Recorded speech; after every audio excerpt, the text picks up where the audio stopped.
প্রধানের পদত্যাগের পর এবার ফালাকাটার গোয়াবরনগর গ্রাম পঞ্চায়েতেও দেখা দিল নতুন রাজনৈতিক সমীকরণ। মঙ্গলবার ওই গ্রাম পঞ্চায়েতের সদস্য জগদানন্দ রায়, অমিলা সিংহ এবং যোগেশ চন্দ্র প্রামাণিক ফালাকাটা ব্লক সমষ্টি উন্নয়ন আধিকারিকের দপ্তরে গিয়ে নিজেদের পদত্যাগপত্র জমা দেন। পদত্যাগের বিষয়ে তারা জানান, সম্পূর্ণ স্বেচ্ছা এবং ব্যক্তিগত সিদ্ধান্তের ভিত্তিতেই তারা এই পদক্ষেপ নিয়েছেন। এদিন বিডিওর দপ্তরে উপস্থিত হয়ে তারা ইস্তফাপত্র জমা দেন।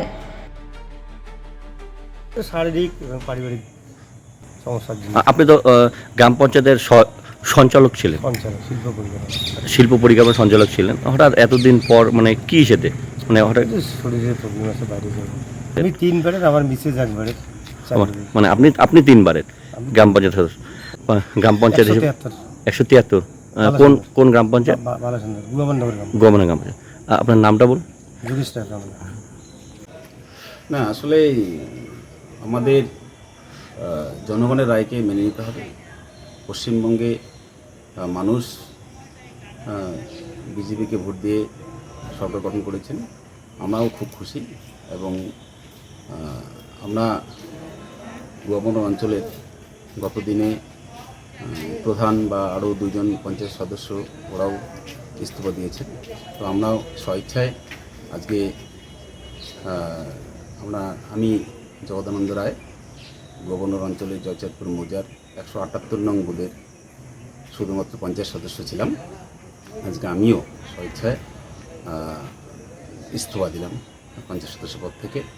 এবং পাশাপাশি আমি এতটুকু বলবো যে আমার এলাকায় মানুষের কাজ করার একটা নেশা, মানুষের পাশে থাকা আমার একটা অভ্যাসও বটে।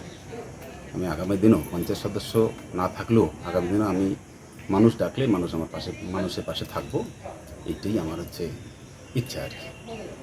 কারণ হলো শরীর স্বাস্থ্য নিয়ে ভালো নেই আমার, আপনাদের শারীরিক দিক দিয়েও ভালো নেই। ভোটারের কত নম্বর অংশে আপনার? 13-180। আচ্ছা, আপনার কি নাম? অমিলা সিংহ।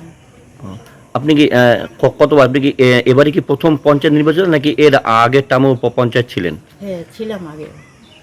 মানে এবার নিয়ে কত বছর আপনার পঞ্চায়েত? 2 বছর হলো। মানে 2 বছর তো মানে এর আগের টার্মে মানে দুবার, দুবারের আপনার 20 বছর আগে হয়েছে। তারপর মাঝখানে গ্যাপ ছিল, তারপর আবার পঞ্চায়েত হয়েছে। আমার নাম অমিলা সিংহ।